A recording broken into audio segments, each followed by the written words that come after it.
Hi, everybody. Hi. Ellie here, Education Coordinator at the Center for IPE. And I'm Angela, the Admin Assistant here at the Center for IPE. So today we're here to give you an IPE Program Lead Management System tutorial, which I know many of you have been waiting for this. So we're happy to give you this tutorial today. I'm just going to share my screen with you as we begin to showcase our management system. All right. Now, welcome to the IPE Management System homepage. So the basics, you would need the URL to get to this point, which is www.ipcurriculum.utoronto.ca. And these would be your main tabs to select from, which we will highlight in a bit. The first main highlight that the management system features is what we call sliders. So you can click left or right. You can see the white arrows, and you can go through the information that we currently have listed. We can update this at any time. So if there's ever anything that you would like us to post based on a program or what have you, that can be shared with either myself, Ellie, or Sabrina. And then another highlight that the homepage features is upcoming activities. And then if you wanted to view all that does is lead you to the calendar. And we will touch upon that in a moment. So let's go back to the home screen so we can actually log in and begin. So you have two ways to log in. You can either enter your information here. Now the website automatically indicates that it's a facilitator login, but for all intents and purposes, program leads or facilitators would log in through this method.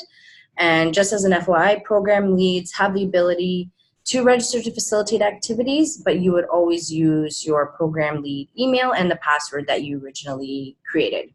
And if, let's say, you forget your password, you can actually click here to reset, and you enter your email, and then you will receive an automatic email to proceed in resetting. So let's log in. So I'm just going to enter our information. Just one moment.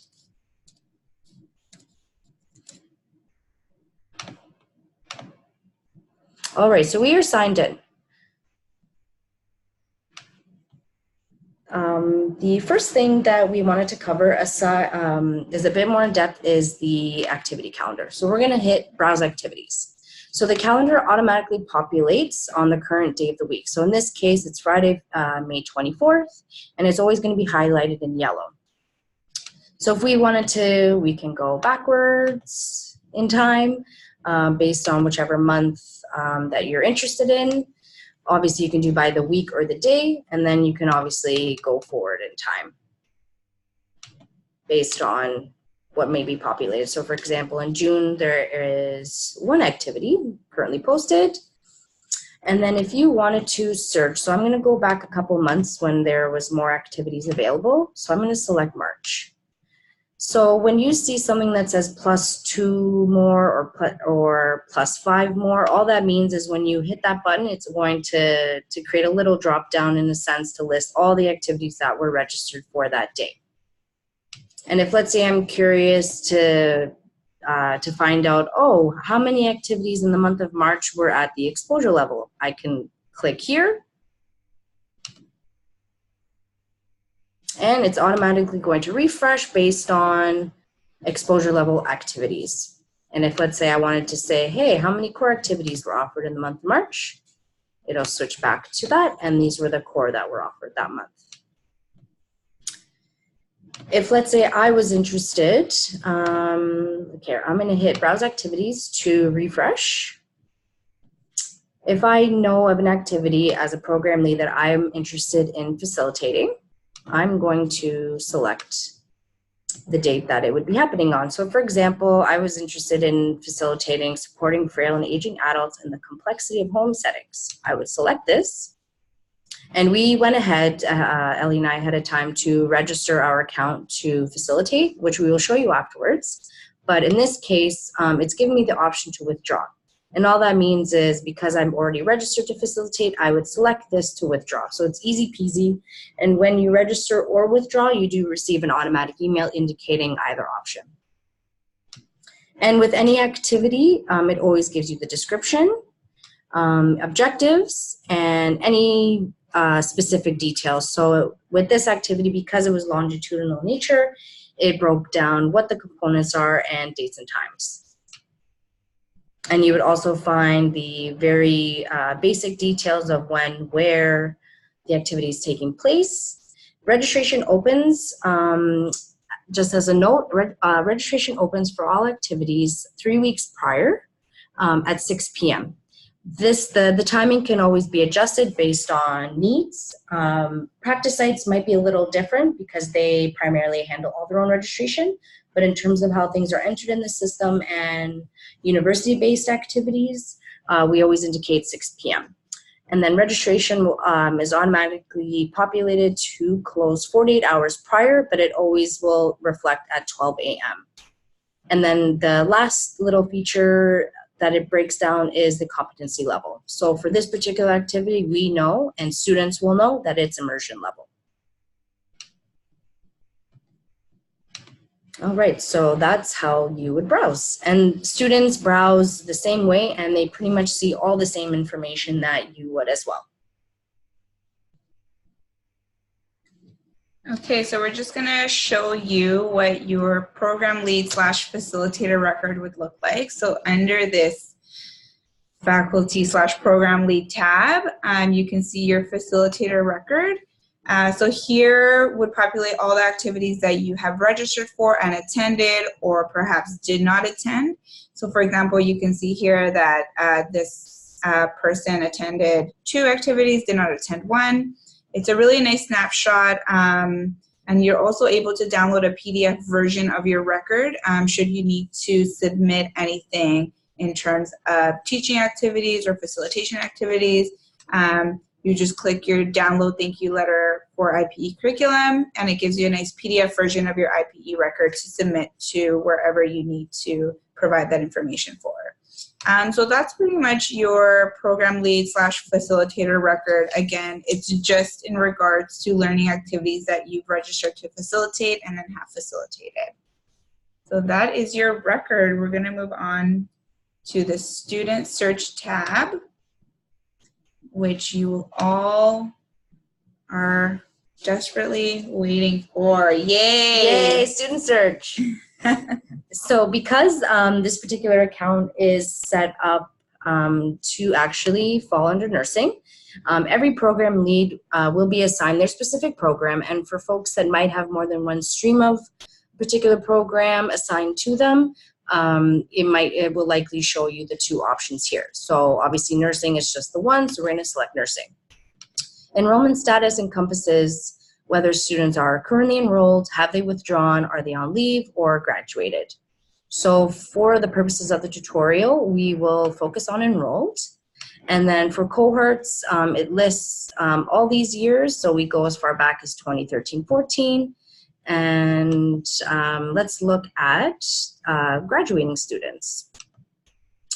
So in this case, based on who is enrolled right now in the nursing program, we have 173 students. And you can either export the data via Excel or you can export it via PDF. Excel, it will likely be your go-to choice because you can remove data that you're not needing to focus on, and obviously Excel is great for sorting purposes. And because you will likely want to see where students are at in terms of their completion numbers. I'm just trying to expand all the columns here so we can see what the categories are. So the first set of columns indicates their first and last name, their student number, their UTOR ID, the program, the cohort year that we've selected. We've selected enrolled as the enrollment status, and then it breaks down core, exposure, immersion, competence. ELA count is the total number of elective learning activities students have completed. DNA count stands for did not attend status, so how many DNAs a particular student might have. It automatically pulls the graduation date. So in this case, because these students should be graduating this year, we've automatically populated that students will exit the system technically as of June 30th, 2019. And then moving forward, there's a column called student notes. So for this case, we can leave special notations for particular students depending on circumstances. So in some cases, we're notified students need to, their cohort year needs to change. They might be on a leave of absence, that kind of thing. Currently right now, program leads do not have access to leaving notes. So in this case, you would contact either Ellie, Sabrina, or myself to make these notations. And I will show you afterwards where student notes would appear in a particular student record. And the last few columns here, student completion letter download. So it obviously indicates false right now because students haven't graduated based on this year. So currently right now the letters aren't available to download, but once students are downloading, you will be able to see whether or not they've accessed that. And then student is notified. So what this means is when a student obtains a DNA status on a particular activity, they receive an automatic email informing them of their attendance status. And this last column here is whether the program lead was notified. So we noticed that there was a student that had 3 did not attend statuses. So in this case, you would see the update saying true, that the faculty or the program lead was notified, plus the student was notified.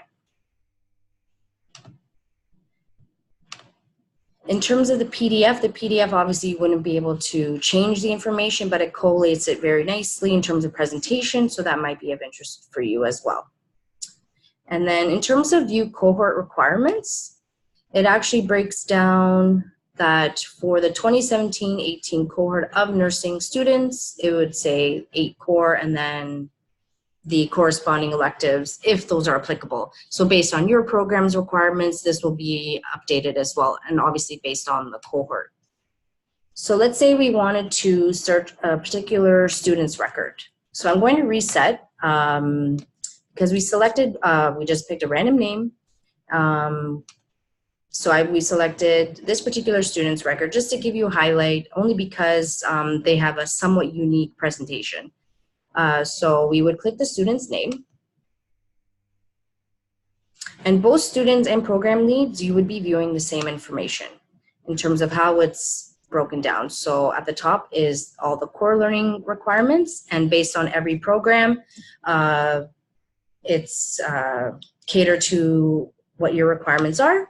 So it gives you the titles, the date, what their attendance status was, and the competency level. And then this is where it tells you they've completed 7 out of 8, and then what their elective requirements are. And this is why we wanted to feature this particular student, because technically nursing doesn't have elective requirements for this particular cohort. So we've shown that they've completed these electives upon this date. They've actually successfully attended all 4, and they were all at the exposure level. So in this case, they completed 4 out of 0, meaning no requirements. So this is the student notes feature that I had mentioned a few moments ago. So currently right now, as mentioned, program leads don't have access to leave notes, but if you had something important that you wanted to make note of, please feel free to reach out to Sabrina, Ellie, or myself. Or if you are looking to be responsible to make notations on your own based on your program's needs, you can reach out to Sabrina and make a formal request to have a change in your access. So in terms of student search, those would be your key functions that you would want to access. And now we are going to move on to the Learning Activity Instance Report. Okay, so just another feature that you have here is the Learning Activity Report. So many program leads are interested in knowing, what learning activities are my students actually attending. So this gives you a pretty nice snapshot. You can filter depending on the date range you want to see, whether it's a whole year, whether it's a certain month. So for example, right now it's from February to August of this year. You can actually also just click and filter by clicking here the attended. If you double click, it brings up the highest number. Again, because nursing doesn't have any elective requirements, this number is quite low. So you can see that 3 nursing students attended the patient safety workshop and so on. You can actually also download this exact same information onto an Excel or a PDF version. We'll look at the Excel version. So again, it's the same information on the Excel sheet. It actually gives you all the information pertaining to that learning activity, so the description, the location, registration, opening and close date, so on and so forth. Again, so you're given how many of your students actually registered, how many actually attended, how many did not attend.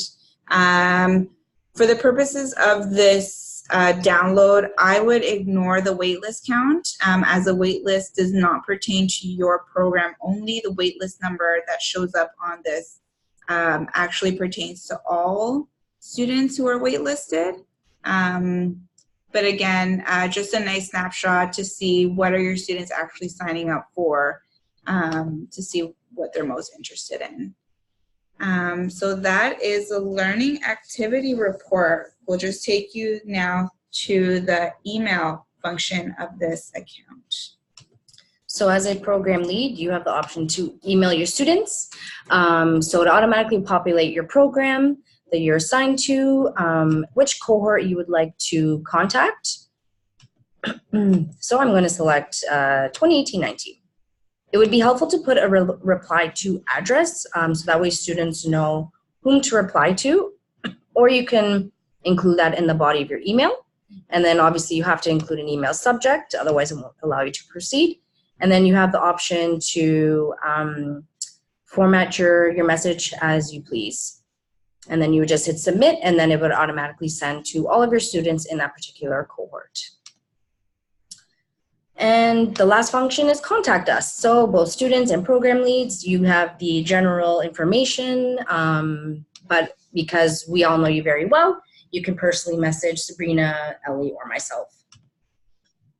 So thank you for viewing this tutorial. If you have any additional questions or would like a personalized walkthrough of the management system, please contact Angela, and we can certainly look at helping you further.